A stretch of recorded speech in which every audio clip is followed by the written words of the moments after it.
আজ ৩ মাস পূর্ণ করছে বিএনপি সরকার। চলছে ইশতেহার বাস্তবায়ন সহ অগ্রাধিকার ভিত্তিতে কর্মকাণ্ড। এখনো মূল্যায়নের সময় আসেনি অভিমত নেতাদের। ৩ মাসের মধ্যে তারা ফল দেখতে পাবে না, কিন্তু মানুষ এটা তো দেখবে যে সরকার তার কল্যাণের জন্য কাজ শুরু করেছে কিনা। গত ৩ মাসে আপনি হিসাব করে দেখেন, ৩০০ বলবো না, তবে এর কাছাকাছি প্রজেক্ট অনেকটা দৃশ্যমান হয়েছে। বিরোধী দল হিসেবে নিজ ভূমিকায় সন্তুষ্ট জামায়াত। সরকারের ভালো উদ্যোগে সহযোগিতার পাশাপাশি জনবিরোধী সিদ্ধান্তে করতে চায় প্রতিরোধ।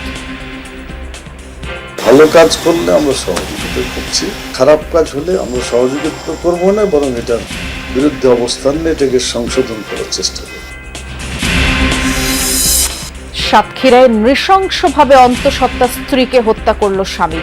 পুলিশের দাবি নেশাগ্রস্ত ছিলেন অভিযুক্ত সাদ্দাম। ঘটনার পর থেকেই সে পলাতক।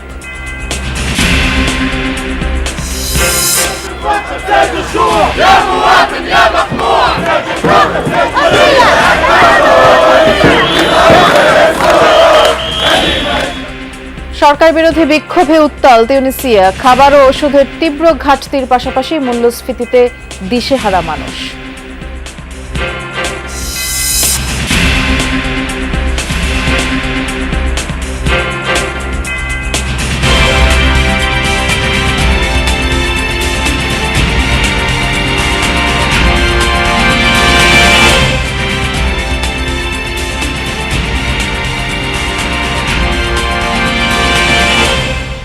শুভেচ্ছা, যমুনা নিউজে আমন্ত্রণ জানাচ্ছি। নুসরাত বৃষ্টির সাথে আছি। শিরোনামগুলো শুনছিলেন। রাষ্ট্র ক্ষমতায় বসার ৩ মাস পূর্ণ করল তারেক রহমানের নেতৃত্বাধীন বিএনপি সরকার। এই ৯০ দিনে নির্বাচনী ইশতেহার বাস্তবায়ন, অর্থনৈতিক পুনর্গঠন আর প্রশাসনিক স্থবিরতা কাটানোর দিকেই মনোযোগ দিয়েছে। তাই এখনো সরকারকে মূল্যায়নের সময় আসেনি বলেই মনে করেন বিএনপি নেতারা। বলছেন, ভিত্তি স্থাপনের সময় এখন চলছে। সুশাসন প্রতিষ্ঠা আর সরকারকে জবাবদিহিতামূলক করাকেই দেখছেন গণতান্ত্রিক যাত্রায় বিশাল অগ্রগতি হিসেবে। সহকর্মী আরিফিন শাকিলের রিপোর্ট। সরকারের প্রধানমন্ত্রী পদের কর্তব্য বিশ্বস্ততার সহিত পালন করিব। আস্থাহীনতা, মব সন্ত্রাস, অর্থনৈতিক সংকট আর রাজনৈতিক শূন্যতার এক চরম অস্থিরতার মধ্যে বিপুল জনরায়ে প্রধানমন্ত্রী দায়িত্ব নেন তারেক রহমান। প্রায় ২ দশকের নির্বাসন শেষে তার কাঁধে চাপে আগামীর বাংলাদেশ গড়ার গুরুভার। কিন্তু মসনদে বসতেই সামনে আসে বৈশ্বিক জ্বালানি সংকট। মুহূর্তেই যার ধাক্কা লাগে জনজীবনে। সংকট কেবল জ্বালানিতেই সীমাবদ্ধ ছিল না। স্বাস্থ্য খাতের অব্যবস্থাপনা থেকে শুরু করে বাজার অস্থিরতা, প্রতিটি পদেই দিতে হচ্ছে কঠিন অগ্নি পরীক্ষা। ৩ মাস বয়সী বিএনপি সরকারের দাবি, দক্ষতা আর আন্তরিকতাই সেই প্রাথমিক ধাক্কা সামলে সাফল্যের পথে যাত্রা শুরু করেছেন তারা। ৯০ দিন ছিল স্রেফ প্রস্তুতি। আমাদের বহু ঋণ শোধের সময় হয়ে গেছে, কিন্তু সেই ঋণ করে যা করা হয়েছে সেখান থেকে রিটার্ন এখনো পাওয়া যাচ্ছে না। এর ফলে অর্থনীতির উপর একটা প্রচণ্ড চাপ সৃষ্টি হয়েছে। ৩ মাসের মধ্যে কোনো কিছুরই তারা ফল দেখতে পাবে না, কিন্তু মানুষ এটা তো দেখবে যে সরকার তার কল্যাণের জন্য কাজ শুরু করেছে কিনা। মন্ত্রীদেরকে উনি এত ব্যতিব্যস্ত রেখেছেন প্রত্যেককে দায়িত্ব পালনের ক্ষেত্রে, এবং জবাবদিহিতা ও কৈফিয়তের যে পদ্ধতিটি চালু করেছেন, এটাও একটা ভালো উদাহরণ হয়ে থাকবে ভবিষ্যতের জন্য। বহু বছরের আবর্জনা ৩ মাসে পরিচ্ছন্ন করা সম্ভব নয়, একটু সময় লাগবে, যে পুরোপুরি না হলেও সফল। সরকারের ৩ মাসের খতিয়ানে বড় অর্জন ধরা হচ্ছে কৃষি, শিক্ষা ও সামাজিক সুরক্ষা খাতকে। বিশেষ করে কৃষকের ঋণ মওকুফ, নদী খাল খনন আর পদ্মা ব্যারাজের মতো মেগা প্রকল্পের সিদ্ধান্ত জনআস্থায় নতুন মাত্রা যোগ করেছে বলে মনে করছেন নেতারা। কৃষিকার্ড কি দৃশ্যমান না? খাল খনন কি দৃশ্যমান না? পদ্মা ব্যারেজের আজকেও অনুমোদন একটাকে দেওয়া হয়েছে, এটা কি দৃশ্যমান না? এইভাবে গত ৩ মাসে আপনি হিসাব করে দেখেন, ৩০০ বলবো না, তবে এর কাছাকাছি প্রজেক্ট অনেকটা দৃশ্যমান হয়েছে। আমরা প্রত্যেকটা ডিপার্টমেন্টকে কানেক্ট করতেছি, ওনার নেতৃত্বে প্রত্যেকটা ডিপার্টমেন্ট আজকে সচল। অনেক বিবেচনা করে এই কার্ডগুলি যারা পাবে সেটা নির্ধারণ করা হয়েছে, এবং আজ পর্যন্ত কেউ এটা কিন্তু অভিযোগ করতে পারে নাই যে আমরা রাজনৈতিক চিন্তা থেকে কার্ড দিয়েছি। যে যাই বলুক, জনগণ আমাদের অ্যাপ্রিসিয়েট করবে, এবং আমরা আশা করতেছি, আমরা দেখছি যে জনগণ অ্যাপ্রিসিয়েট করছে। তবে 3 মাসের সবচেয়ে বড় চমক সরকার প্রধানের জবাবদিহিতার মানসিকতা। সম্প্রতি জনগণের সাথে সম্পৃক্ত তৃণমূলের নেতাকর্মীদের প্রশ্নের মুখোমুখি করেন মন্ত্রীদের। বিএনপি বলছে এটি তাদের রাজনৈতিক অঙ্গীকারের জবাবদিহিমূলক বাংলাদেশের আনুষ্ঠানিক সূচনা। এই ম্যানিফেস্টোতে আমরা যা যা বলেছি আমাদের সর্বোচ্চ দিয়ে সরকারকে চেষ্টা করতে হবে এই ম্যানিফেস্টোর বাস্তবায়ন করার জন্য। আরিফিন শাকিল, যমুনা নিউজ, ঢাকা। শপথ গ্রহণের 3 মাসেই ফ্যাসিবাদের পথে হাঁটতে শুরু করেছে ক্ষমতাসীনরা, এমন অভিমত প্রধান বিরোধী দল জামায়াত ইসলামীর। গণভোটকে উপেক্ষা করা, স্থানীয় সরকারের প্রশাসক নিয়োগ, অবাধ চাঁদাবাজি, সর্বোপরি সরকারের অগণতান্ত্রিক আচরণ জনগণের কাছে দলটিকে ধীরে ধীরে অপ্রিয় করে তুলছে বলে দাবি জামায়াতের। তবে এই 3 মাসে বিরোধী দল হিসেবে নিজেদের ভূমিকায় দলটি সন্তুষ্ট।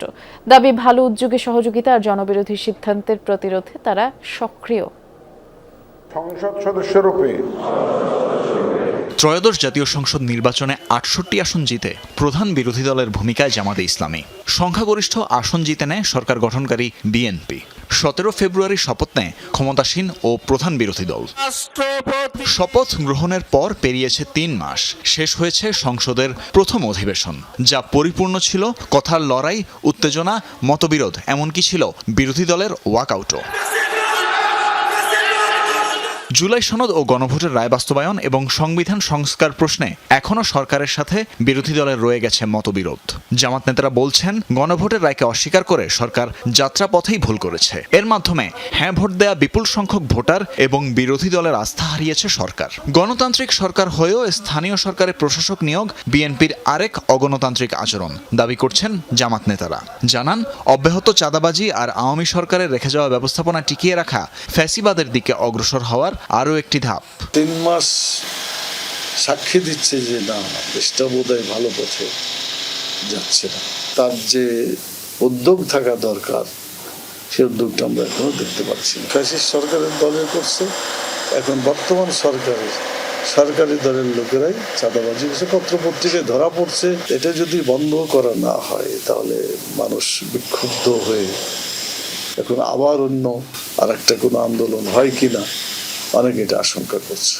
যে লক্ষ্যে বিপ্লব করেছি সেই লক্ষ্য এখনো বাস্তবায়ন হয়নি। এটা এই সরকারের চরম ব্যর্থতা এবং আমি মনে করি এই সরকার একটি পেশিবাদী শাসনের দিকে যাচ্ছে। আমি মনে করি এটা তার প্রথম লক্ষণ। নির্বাচন না দিয়ে সেখানে প্রশাসক নিয়োগ করে দিয়েছে। আওয়ামী রেজিমের সেই শাসন কাঠামো তারা যে রেখে যাওয়া তাদের যে এস্টাবলিশমেন্ট, কোনো গুরুত্বপূর্ণ পদে কোনো ব্যক্তিকে ওএসডি করেছে আমরা দেখি নাই। তবে বিরোধী দল হিসেবে নিজেদের অবস্থান অক্ষুণ্ণ আছে বলেই দাবি করছেন জামাত নেতারা। জনবিরোধী সিদ্ধান্ত প্রতিরোধের পাশাপাশি তাতে অংশ না নেয়ার ব্যাপারেও তারা অনড়। তবে সরকারের জনকল্যাণকর সিদ্ধান্তে সহায়তার অনেক উদাহরণ রয়েছে, এমন দাবি তাদের। আমি বলবো, বাংলাদেশ জামায়াত ইসলামী সহ আমাদের 11 দলীয় জোট তারা সঠিক পথে আছে এবং সরকারের যে কোনো অগণতান্ত্রিক এবং ন্যায্যতা বিরোধী যে কোনো সিদ্ধান্তে আমরা প্রতিবাদ করব।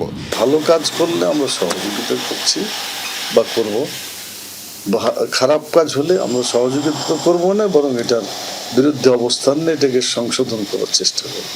এই লাইনেই জামাত ইসলামী চেষ্টা করছে। নেতারা বলছেন, জুলাই সনদ ও গণভোটের রায় বাস্তবায়নে নিজস্ব চিন্তাধারা সম্পূর্ণ কেন্দ্রীভূত রেখেছে দলটি। এই আন্দোলন তত আস্তে আস্তে আমার মনে হয় জোরদার হবে।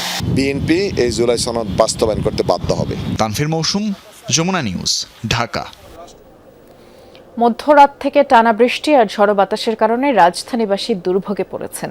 সকাল হতেই রাজধানীর বিভিন্ন সড়কে জলাবদ্ধতা দেখা দেয়, কোথাও কোথাও হাঁটু সমান পানি জমে ধীর গতিতে চলতে থাকে যানবাহন। সপ্তাহের প্রথম কর্মদিবসে অফিসমুখ মানুষ চরম ভোগান্তিতে পড়েন। পানি জমে যানবাহনের গতি কমে যাওয়ায় গুরুত্বপূর্ণ সড়ক মোড়গুলোতে দীর্ঘ যানজট সৃষ্টি হয়। এদিকে দমকা হাওয়ায় রাজধানীর বিভিন্ন এলাকায় গাছ উপড়ে পড়ে ব্যাহত হয়েছে যান চলাচল। ভোগান্তিতে পড়েছেন পথচারী, যাত্রী, কর্মজীবী মানুষ। আমাদের এতটাই ভোগান্তি আর ড্রেনের নোংরা পানি যে ভিজে একদম সারা শরীর ভিজে একাকার। এই জায়গাতে আরো বেশি হয়ে গেছে, এই জায়গাতে কি নামা বেশি, এই জায়গার পানি কি 1 হাঁটু পানি হয়ে গেছে। সামান্য বৃষ্টি হলে যে পানিগুলা জমে যায়, এগুলো তাড়াতাড়ি দ্রুত যেন নিষ্কাশনের ব্যবস্থা হয়। আমি সবার প্রতি দৃষ্টি আকর্ষণ করছি, সবার অফিসে যাতে খুব লেট হয়ে যায়। প্রতিদিনই হামে আক্রান্তের রোগীর সংখ্যা বাড়ছে। রাজশাহীতে কি পরিস্থিতি সেটি জানবার চেষ্টা করব। আমাদের সহকর্মী তারেক মাহমুদ অপেক্ষা করছেন। তারেক, আজ নতুন কয়জন রোগী ভর্তি হলো হাম এবং উপসর্গ নিয়ে জানাবেন, এবং এখন পর্যন্ত যারা ভর্তি আছেন তাদের চিকিৎসা কেমন চলছে? বৃষ্টি, এখন পর্যন্ত যারা ভর্তি আছেন তাদের চিকিৎসা ব্যবস্থা কিন্তু অনেকটাই ভালো এবং হাসপাতাল কর্তৃপক্ষ নানামুখী পদক্ষেপ নেয় রামেক হাসপাতালে কিন্তু মৃত্যুর সংখ্যা, ভর্তির সংখ্যা অনেকটা কমে এসেছে। বলা যায় যে রাজশাহীতে হামের পরিস্থিতি আগের থেকে অনেকটাই ভালো, কারণ এর আগে আমরা দেখতাম যে প্রতিদিন 2-3 জন কিন্তু মারা গেলেও ভর্তির সংখ্যা বেশি থাকলেও কিন্তু এখন কিন্তু সেটি নেই। আজকে রাজশাহী মেডিকেল কলেজ হাসপাতালে গত 24 ঘন্টায় সাসপেক্টেড রোগী ভর্তি হয়েছে 3 জন এবং ছাড়পত্র নিয়ে বাসায় ফিরেছে 5 জন। এখন পর্যন্ত রাজশাহী মেডিকেল কলেজ হাসপাতালের যে আইসোলেশন ওয়ার্ড 24 এবং 10 নম্বর, এই 3টি ওয়ার্ডে সর্বমোট 101 জন রোগী ভর্তি রয়েছে। আগে আমরা যেমনটি দেখতাম যে হাসপাতালের বেডে জায়গা না পেয়ে কিন্তু বারান্দা মেঝেতে ঠাসাঠাসি করে রোগীদের যে অবস্থা সেটি কিন্তু একদমই নেই। হাসপাতাল কর্তৃপক্ষ হামের প্রথম অবস্থাতে যখন মৃত্যুর সংখ্যা বেশি, ভর্তির সংখ্যা বেশি, তারপরে আমরা যেমনটি দেখেছি যে স্পেশাল একটি টিম তৈরি করা হয়েছিল। এরপরে আইসোলেশন ওয়ার্ড এবং অতিরিক্ত অক্সিজেনের লাইন, এই সার্বিক বিষয়গুলো নিয়ে কাজ করার পরে হামের পরিস্থিতি কিছুটা স্বাভাবিক হয়। এরপরে বিভাগীয় স্বাস্থ্য পরিচালকের পক্ষ থেকে রাজশাহী বিভাগে প্রায় 20,71,000-এর বেশি হামের যে বিশেষ টিকা সেটি কিন্তু দেওয়া হয়েছে। এ কারণেই মূলত রাজশাহীতে হামের যে পরিস্থিতি সেটি অনেকটাই স্বাভাবিক হয়েছে এবং গত 8-10 দিন থেকে কিন্তু রাজশাহীতে মৃত্যুর সংখ্যা কিন্তু নেই রাজশাহী মেডিকেল কলেজ হাসপাতালে, এবং এখন পর্যন্ত যারা আসছেন সেই রোগীগুলো কিন্তু চিকিৎসা ব্যবস্থা অনেকটাই ভালো। তবে প্রথম অবস্থাতে যেমন 1 মাস 2 মাস আগের যে কিছু রোগী রয়েছে যারা আইসিইউতে ছিলেন, তাদের ক্ষেত্রে কিন্তু অনেকটা সমস্যা হচ্ছে। অনেক রোগী সুস্থ হওয়ার পরেও নতুন নতুন ভ্যারিয়েন্টে আক্রান্ত হচ্ছেন। আগের যে রোগীগুলো, সেই রোগীগুলোর অবস্থা কিন্তু কিছুটা নাজুক। তবে এখন যারা ভর্তি হচ্ছেন এই মাস থেকে এবং গত মাস থেকে, তাদের পরিস্থিতি কিন্তু অনেকটাই ভালো। টিকা গ্রহণের পরে শরীরে অ্যান্টিবডি সৃষ্টি হয়েছে এবং এই কারণে পরিস্থিতি আগের থেকে উন্নতি। ধন্যবাদ। সাতক্ষীরায় গলা কেটে অন্তঃসত্ত্বা স্ত্রীকে হত্যার অভিযোগ উঠেছে তার স্বামীর বিরুদ্ধে। গতরাতে ভোমরা সীমান্তের লক্ষ্মীদারি মাঝের পাড়া গ্রামে এই ঘটনা। পুলিশ জানায় 2 সন্তান নিয়ে ঘরে ঘুমিয়েছিলেন অন্তঃসত্ত্বা তাসলিমা খাতুন।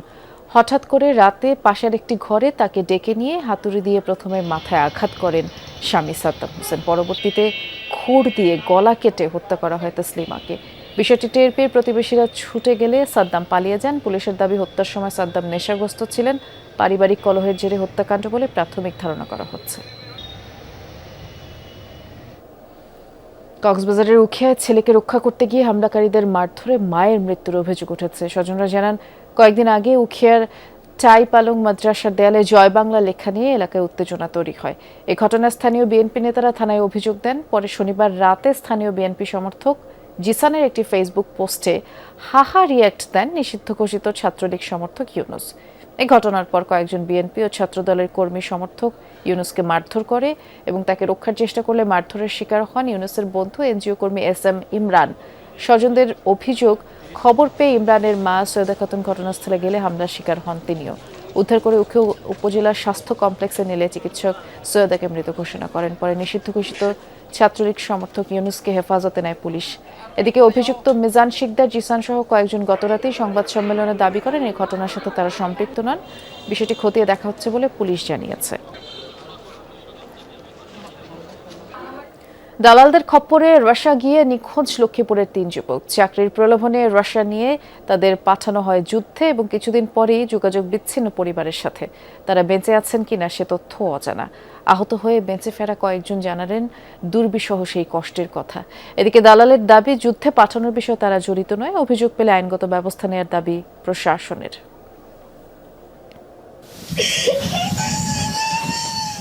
উন্নত জীবনের আশায় রাশিয়া গিয়ে নিখোঁজ শফিক, আর সন্তানের খোঁজ না পেয়ে চোখের জলে বুক ভাসাচ্ছেন মা। প্রতীক্ষা একটি ফোন কলের, কেমন আছে আদরের সন্তান। দালালদের খপ্পরে 2024-এর ডিসেম্বরে রাশিয়া গিয়েছিলেন শফিক সহ লক্ষ্মীপুরের 6 যুবক। কথা ছিল কারখানার কাজ, মালি কিংবা বাবুর্চির চাকরি দেয়া হবে। ভালো বেতনের প্রলোভন দেখানো হয় তাদের। পরিবারের দাবি, রাশিয়া নেয়ার জন্য জনপ্রতি 12 লাখ টাকা করে দিতে হয়েছে দালালদের। কিন্তু যাওয়ার 2 মাস পর থেকেই নিখোঁজ আজগর, শফিক ও ইমরান। আজ 1.5 বছর হয়েছে আর ছেলে গেছে, এখানে ফোনও নাই, কিছু নেই, খোঁজ খবরও নাই। আমরা কইছি যে জানি নিচে ছেলের আনিল মানে দানা দেন এত মানে দানা কইতেন দিতাম, কি দিয়ে দিতাম, এখানে ওদের গেছে না, হাতে গেছে না। বাংলাদেশ থেকে ওনারা বিজনেস ভিসা নিছে, নেওয়ার পর ওখানে যে দালালি বিক্রি করে দিছে রাশিয়ান সরকারের কাছে। পরে আমরা জানতে পারি ওনাকে যুদ্ধের ভিসা দিছে। ওখানে যাওয়ার পর আমার লোক কিছুদিন যোগাযোগ ছিল, যোগাযোগের ভিতরে ওনাদের 12 দিন ট্রেনিং দিয়েছে, দেওয়ার পরে এখন ওখান থেকে আজকে প্রায় 1.5 বছর নিখোঁজ। স্বজনরা জানায় যাওয়ার পরই তাদের পাঠানো হয় রাশিয়া ইউক্রেন যুদ্ধে। এরপর প্রথম কিছুদিন যোগাযোগ ছিল পরিবারের সাথে, হঠাৎই ফোনে পাওয়া যাচ্ছে না তাদের। সংঘাতপূর্ণ এলাকায় পাঠানোর পর থেকেই নিখোঁজ তারা। শরীফের ভাই সাজ্জাদ মারা গেছে, শফিকের তো কোনো খোঁজ খবর নাই, কি মারা গেছে না আছে তা আমরা জানতে পারি নাই। আমি তাদের এজেন্সি তো তালা মারা, এজেন্সির এখনো কোনো তালা খোলে নাই। তারপর আমি প্রবাসী কল্যাণে গেছি, স্বরাষ্ট্র মন্ত্রণালয়ে গেছি, তারা কোনো জবাব দেয় না আমাদেরকে। আমরা টাকা পয়সা লাগতো না, আমার লোকজন সন্ধান দেন, খবর দেন, জীবিত নামিত, এটা সন্ধান দেয় না। যুদ্ধে গিয়ে আহত হয়ে এবছরের ফেব্রুয়ারিতে দেশে ফিরে এসেছেন বাকি 3 যুবক। এর মধ্যে গুলিবিদ্ধ হয়েছিলেন মাসুদ, গুরুতর আহত হয়েছিলেন জাহাঙ্গীর ও মোহন। তারা জানান রুশ ভাষায় লেখা চুক্তিনামায় সেদেশের সেনাবাহিনীর কাছে বিক্রি করে দেওয়া হয়েছিল তাদের। বাংলাদেশে 4 জন ছিলাম, আর আপনার কমান্ডার 1 জন ছিলাম, আর রুগী তো আছে, রুগী তো হতায় আমরা সিটের মধ্যে হতায় নিয়ে যাইতেছি। তো হে আমাদের যেন ড্রোন আক্রমণ শুরু করছে না, ও কমান্ডার আমাদেরকে মানে কমান্ডার হলাই গেছে, আঙ্গুরে রাখি। এখন আমরা তো একা, আমরা রোড চিনি না, ঘাট চিনি না। আমার জামাই এবং আমার ছেলে এদের দুজনের দায়িত্বে আমি ছিলাম। তো এদের টাকাগুলো আমি ম্যানেজ করি, মানুষের থেকে ধার খরচ করে নিয়ে গেছি, এদেরকে দিয়েছি। এখন আমরা তো যা হোক কোনো ফয়দাতার লাভদার পাইনি, আমরা যান বাঁচাই আসতে আমাদের অনেক লোকসান আমরা আরো দিয়ে আসি। এখানে আর এদের লগে যে লোকগুলো গেছে আমাদের পার্শ্ববর্তী 3-4 জন মারা গেছে, আউটে কি আছে না আছে এগুলো আমাদের জানা নাই। এদিকে অভিযুক্ত দালালের দাবি যুদ্ধে পাঠানোর বিষয়ে জানতেন না তিনি। এরা সেনাবাহিনীর চাকরি করবো, সেনাবাহিনীর কাজ এটা আমরা এখান থেকে বলেই নিচ্ছি। এরাও জানা শুনে গেছে যে সেনাবাহিনীর কাজ। তখন সেনাবাহিনী ওইখানে নিয়ে তাদের কি মাঠে রাখছে না ঘরে রাখছে না কই রাখছে এটা তো আমরা জানি না। দাদা কোন এজেন্সির মাধ্যমে নিয়েছেন আপনি? এটা ঢাকা গ্লোবাল এজেন্সি, গ্লোবাল। তবে রাশিয়ায় মানব পাচারের বিষয়ে নিষ্ক্রিয় স্থানীয় পুলিশ। অভিযোগ পেলে বিষয়টি তদন্ত করে আইনগত ব্যবস্থা নেওয়ার আশ্বাস দিয়েছে তারা।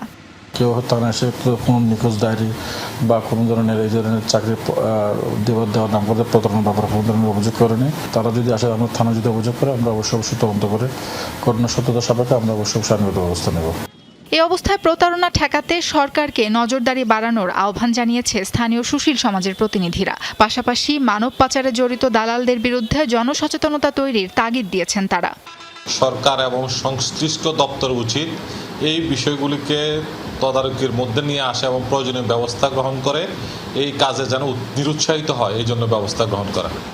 দালালের খপ্পরে পড়ে আর যেন কোনো বাংলাদেশিকে অনিশ্চিত পথে পাড়ি জমাতে না হয় সেই দাবি জানিয়েছে স্বজনরা। আমি নিজে আন্দাজের সাবরিনা লিজা, যমুনা নিউজ।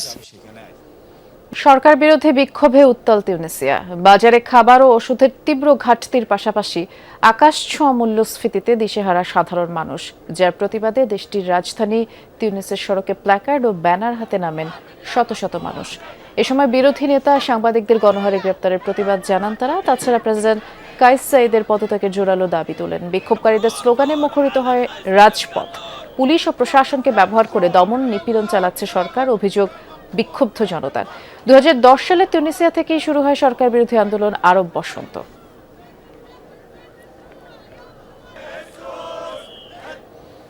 আফ্রিকার দেশ কঙ্গোয় ছড়িয়ে পড়েছে ইবোলা ভাইরাস। নতুনভাবে ছড়িয়ে পড়া এই ভাইরাসের প্রভাবে দেশটির ইতুরি প্রদেশে কমপক্ষে 80 জনের মৃত্যু হয়েছে।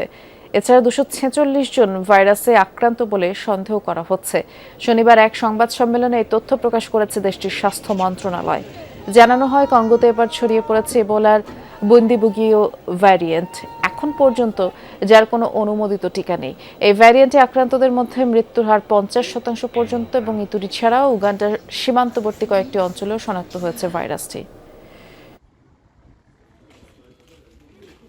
ইতালির মোদেনা শহরে পথচারীদের উপর গাড়ি তুলে দিলেন এক চালক, গুরুতর আহত 8 জন। সিসিটিভি ক্যামেরায় এই দৃশ্য ধরা পড়ে, যাতে দেখা যায় দ্রুত গতিতে ছুটে আসে গাড়িটি একটি দোকানে ধাক্কা দেয়। এ সময় চালককে আটকানোর চেষ্টা করলে এক পথচারীকে সে ছুরিকাঘাত করে, একই সাথে চাকার নিচে পিষ্ট করে পথচারীদের। এরই মাঝে অভিযুক্ত গাড়ি চালককে গ্রেফতার করেছে পুলিশ এবং প্রাথমিক তদন্তে জানা গেছে সে আফ্রিকান বংশোদ্ভূত, মানসিকভাবে ভারসাম্যহীন। এদিকে আহতদের মধ্যে 4 জনের অবস্থা আশঙ্কাজনক, বর্তমানে হাসপাতালে ভর্তি। মেক্সিকোর একটি গণকবর থেকে 50 জনের বেশি মানুষের দেহাবশেষ উদ্ধার করা হয়েছে। দেশটির গুয়াদালাহারা এলাকায় এই গণকবরের সন্ধান মিলল। এছাড়া 19টি হাড়ের স্তূপ, কমপক্ষে 2টি কঙ্কালেরও সন্ধান মিলেছে। মূলত মাদ্রেস বুস্কাদোরোস নামের একটি স্বেচ্ছাসেবী সংগঠনের উদ্যোগে এই গণকবর শনাক্ত হয়। দেশটিতে বিভিন্ন সময় নিখোঁজ সন্তানদের মায়েরা পরিচালনা করেন এই সংগঠন। গত 25 এপ্রিল শুরু হওয়া এই উদ্ধার তৎপরতা এখনও চলমান। উদ্ধারকারীদের দাবি, মরদেহ অন্য স্থানে পোড়ানোর পর দেহাবশেষ এবং হাড়গোড় গণকবর দেওয়া হয়েছে। মাফিয়া ও মাদক কারবারিদের তৎপরতায় দেশটিতে নিয়মিত গুম অপহরণের ঘটনা ঘটে। সরকারি তথ্য অনুযায়ী বর্তমানে 1,33,000-এর বেশি মানুষ নিখোঁজ। দীর্ঘ 11 মাসের অভিযান শেষে যুক্তরাষ্ট্রে ফেরত এসেছে বিশ্বের সবচেয়ে বড় রণতরী ইউএসএস জেরাল্ড আর ফোর্ড। আর শনিবার ভার্জিনিয়ায় নিজ ঘাঁটিতে ফিরে এসেছে বিমানবাহী এই রণতরীটি। ভিয়েতনাম যুদ্ধের পর এই প্রথম এত দীর্ঘ সময় ধরে মোতায়েন ছিল মার্কিন কোনো রণতরী। বন্দরে ফেরার পর দীর্ঘদিন পর নিজ নিজ পরিবারের সাথে দেখা করার সুযোগ পেয়েছেন প্রায় 5,000 নৌসেনা। দীর্ঘ মিশনে ইরানে হামলা, ভেনেজুয়েলার সাবেক প্রেসিডেন্ট নিকোলাস মাদুরোকে গ্রেফতারের অভিযানে সহায়তা প্রদান করেছে জেরাল্ড ফোর্ড।